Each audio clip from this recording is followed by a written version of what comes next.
আজকে আমরা কথা বলবো স্যাটারডে নাইট মেইন ইভেন্টের বিষয়, কারণ ডাব্লিউডাব্লিউ ব্যাক টু ব্যাক নিয়ে আসতেছে। প্রথমে হচ্ছে স্যাটারডে নাইট মেইন ইভেন্ট, তারপরে মানি ইন দ্য ব্যাংক। এবং আপনাদের বলে দেই, আমরা যেই কয়টা এসএনএম এর ইভেন্ট দেখেছি সেখানে কিন্তু আমরা অনেক বেশি এক্সপেকটেশন রেখেছি, হয়তো স্পেশাল কোনো কিছু করবে ডাব্লিউডাব্লিউ, বাট করেনি। কিন্তু লাস্ট ম্যাচের কথা যদি বলি, কোরিয়ার্স এবং ক্যাভিন ওয়েন্সের ম্যাচটাই এসএনএম তে ভালো হয়েছিল। আর এইবার যে এসএনএম এর শোটা হবে, মানে স্যাটারডে নাইট মেইন ইভেন্টের শো, সেটা কিন্তু অনেক বেশি স্পেশাল হতে পারে, কারণ এখানে অনেক ভালো ভালো ম্যাচ আছে এবং ম্যাচ কার্ডগুলো আমার ভালো লেগেছে। আর সবকটা ম্যাচের প্রেডিকশন করব। আমি জানি এটা একটু আর্লি হয়ে গিয়েছে, আরো 2 দিন বাকি এই স্যাটারডে নাইট মেইন ইভেন্ট হতে, বাট আমি তাড়াতাড়ি নিয়ে আসলাম। দেরি না করে চলুন শুরু করা যাক। Hello viewers, welcome to Rachel Bangla BD.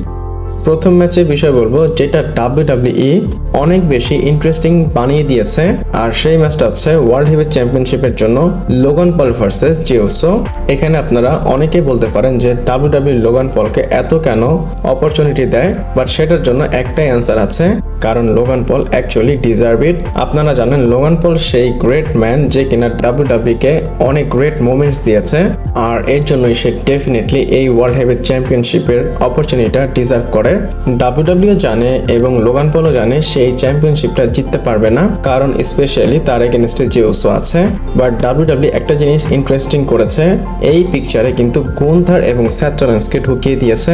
এখানে তারা দুইজন না, স্যামি জান এবং সিএম পাঙ্কও কিন্তু এইখানে ঢুকে গিয়েছে এবং এটার বিষয়ে আমরা কথা বলবো।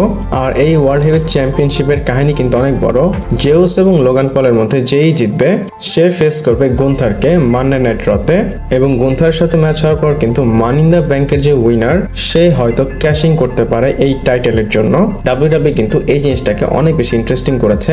কিন্তু আমরা আপাতত স্যাটারডে নাইট মেইন ইভেন্টের বিষয় বলবো।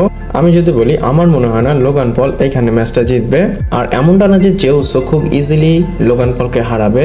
আমার মনে হয় জে উসোর এখানে একটু কষ্ট হবে, কারণ লোগান পল কিন্তু ফিজিকের দিক থেকেও ভালো, ইভেন তার মুভগুলো ভালো। আর আমি তো প্রেডিকশন করলাম জে উসোকে, সে যদি চ্যাম্পিয়নশিপ জিতে তারপরে কি মুভ হবে সেটা আমরা দেখতে পারবো। নেক্সট ম্যাচের বিষয় বলবো। আর এইখানেও কিন্তু ডাব্লিউডাব্লিউ অনেক বেশি হিট তৈরি করেছে। এখানে কিন্তু ড্রু ম্যাকইন্টার এবং ডেমিয়ান পিসের ম্যাচের কথা বলতেছি। আপনারা জানেন ড্রু ম্যাকইন্টার এবং ডেমিয়ান পিস একটা স্টিল ক্যাচ ম্যাচ করবে স্যাটারডে নাইট মেইন ইভেন্টে। রেসেলমেনিয়াতে ডেমিয়ান পিস এবং ড্রু ম্যাকইন্টার স্ট্রিট ফাইট করেছে এবং সেখানে আমরা দেখেছি ড্রু ম্যাকইন্টার খুব ইজিলি জিতে গিয়েছে। এছাড়াও ব্যাকল্যাশে যে তাদের একটা ম্যাচ হয়েছিল ফেটাল 4 হয়ে, সেখানে কিন্তু নো কন্টেস্ট একটা ম্যাচ হয়েছিল, মানে ড্রু ম্যাকইন্টার এবং ডেমিয়ান পিস আলাদা হয়ে গিয়েছিল। আর ডেমিয়ান পিস তো চায় একটা ভায়োলেন্ট ক্রিয়েট করতে, যেখানে ড্রু ম্যাকইন্টারের দাঁত সে ভেঙে দিবে, এমনটাই সে প্রমোতে বলেছিল। এছাড়াও ড্রু ম্যাকইন্টারও বলেছে সেই কেস থেকে একজন বের হবে হেঁটে হেঁটে, সেটা হচ্ছে আমি। আর ডাব্লিউডাব্লিউ কিন্তু এদের ফিউডটা অনেক বেশি স্ট্রেচ করেছে, বাট লম্বা করার পরও কিন্তু এই ফিউডটাকে দেখে মজাই লাগতেছে। ডেমিয়ান পিস ড্রু ম্যাকইন্টার ম্যাচটা দেখতে আসলে ইন্টারেস্টিং হবে। আপনাদের হয়তো প্রশ্ন হচ্ছে এই ম্যাচে কে জিতবে। এখানে কিন্তু অনেক বড় একটা কোশ্চেন মার্ক আছে। দুইজনকেই কিন্তু ট্রিপল এইচ খুব ইকুয়াল ভাবে দেখে। আমি যদি বলি ড্রু ম্যাকইন্টার এই ম্যাচে উইনটা ডিজার্ভ করে এবং সে যেন নেক্সট ওয়ার্ল্ড চ্যাম্পিয়নশিপের জন্য অপরচুনিটি পায় এবং এই ম্যাচটা জিতে যেন সে তার লেভেলটা আরো উপরে নিয়ে যেতে পারে। আর সবকিছু মিলে আমার মনে হয় ড্রু ম্যাকইন্টার এই ম্যাচটা জিতবে। আবার আপনারা বলতে পারেন এখানে নতুন এন্ট্রি হতে পারে বা কোনো রিটার্ন, কোনো ডেবিউ হতে পারে। এই ম্যাচের এন্ডিং এ কি হবে আপনারা কি মনে করেন অবশ্যই আমাকে কমেন্ট করে জানাবেন। এরপর নেক্সট ম্যাচের বিষয় বলবো, যেখানে স্যাথ Rollins and Bron Breakker versus CM Punk and Sami Zayn. Sami Zayn CM পাঙ্ককে ক্লিয়ারলি বলেছে আমাদের এখন টিম বানাতে হবে। স্যাথ এবং ব্রন বেকারকে যখন আমরা শেষ করব তখন আমরা চিন্তা করব আমরা কিভাবে সামনে আগাবো।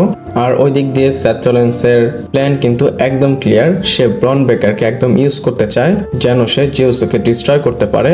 স্যাথ রলিন্স চায় জে উসোকে হার্ট করতে এবং এমন একটা মোমেন্ট ক্রিয়েট করতে চায় যেন স্যাথ রলিন্সের কাছে ওয়ার্ল্ড টাইটেলটা চলে আসে। আর ব্রন বেকার কিন্তু স্যাথ রলিন্সের কথা মতোই কাজ করতেছে। আবার এটাও বলে দেই, ব্রন বেকার কিন্তু এটাও মনে মনে রেখেছে যদি একবার স্যাথ রলিন্স চ্যাম্পিয়নশিপ জিতে যায়, প্রথম চ্যালেঞ্জার আমি ব্রন বেকার হব। আর এই ম্যাচের কথা যদি বলি, এই ম্যাচটা অনেক বড় হবে, স্পেশালি রতে যেভাবে সিএম পাঙ্ককে চ্যান করা হয়েছে। আমার তো মনে হয় প্রায় একদম ক্লিয়ার সিএম পাঙ্কের স্টোরি আরো বেশি ক্রুশাল হবে। এই ফিউডে রোমান রেইন্স উদা হয়ে গিয়েছে এবং সিএম পাঙ্ক নিজেই এই জিনিসটাকে ব্যাটেল করতেছে একা একাই। আমার মনে হয় না সিএম পাঙ্ক একা বা সিএম পাঙ্ক এবং স্যামি জেন এই ম্যাচটা জিতবে। আবার আপনারা দেখেন এটা কিন্তু প্রথমবার স্যাথ রলিন্স এবং ব্রন বেকার একসাথে একসাথে হয়ে একটা ম্যাচ করতেছে। সেথ রলিন্স, ব্রন বেকারের যে ইউনিট, তারা যদি প্রথম ম্যাচটাই হেরে যায় তাহলে কিন্তু এদের ফ্যাকশনের কোনো সেন্স হবে না। আমার মনে হয় রোমান রেইন্সের জন্য ওয়েট করা হচ্ছে। Roman Reigns, CM Punk and Sami Zayn, আর ওই দিক দিয়ে সেথ রলিন্স, ব্রন বেকার এবং আরো একজন হয়তো তাদের ফ্যাকশনে আসতে পারে। মেবি সেটা অস্টিন থিওরি অথবা অন্য কেউ, এবং তাদের ট্রিপল থ্রেট একটা ট্যাগ টিম ম্যাচ হবে। এটা তো ফিউচারের কথা, কিন্তু এখন যদি স্যাটারডে নাইট মেইন ইভেন্টের কথা বলি, আমার মনে হয় স্যামি জেন, সিএম পাঙ্ক ম্যাচটা হেরে যাবে এবং ভিক্টরি পাবে সেথ রলিন্স এন্ড ব্রন বেকার।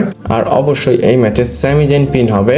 আমি কিন্তু এই ম্যাচটার জন্য অনেক বেশি ইন্টারেস্ট আছি। আপনারা আছেন কিনা আমাকে কমেন্ট করে জানাবেন। এরপর ফাইনাল ম্যাচের বিষয় বলবো, আর আমি বলবো না এটা মেইন ইভেন্টে হবে, কারণ লোগান পল অ্যান্ড জে ওসোর ম্যাচটা ডাব্লিউডাব্লিউ মেইন ইভেন্টের জন্য কনফার্ম করে দিয়েছে। আর যে ম্যাচটার বিষয় বলবো সেটা হচ্ছে জন সিনা অ্যান্ড আরটুথ, মানে জন সিনা ভার্সেস আরটুথের ম্যাচ। এবং আপনাদের একটা জিনিস ক্লিয়ার করি, আমি কিন্তু ভুলে জন সিনার টাইটেলটা অন দ্য লাইনে থাকবে এটা বলে দিয়েছিলাম, বাট এই ম্যাচটা ডাব্লিউডাব্লিউ এমনিতেই রেখেছে, তারা টাইটেলটা অন দ্য লাইনে রাখেনি। আপনারা জানেন আরটুথ এখনো জন সিনার সাপোর্টে আছে। আরটুথ মনে করে জন সিনার মধ্যে যে রিয়েল জন সিনা সেটা আরটুথই নিয়ে আসতে পারে। আমার মনে হয় জন সিনার জন্য এটা একটা এক্সাম্পল। আর এই ম্যাচটা অনেক বেশি কুইক হবে। জন সিনা আসবে এবং বেসিক্যালি আরটুথকে এসে ডিস্ট্রয় করবে। এখানে আর একটা কথা বলি, আমি কিন্তু জানি না জন সিনা এবং র্যান্ডি অর্টনের ফিউড আগে গিয়ে কন্টিনিউ হবে কিনা। যদি হয় এইখানে র্যান্ডি অর্টন আসতে পারে, এখানে শুধু র্যান্ডি অর্টন না, কোডি রোডসও আসতে পারে। হয়তো আপনারা স্যাটারডে নাইট মেইন ইভেন্টে কোডি রোডসের রিটার্ন দেখতে পারেন।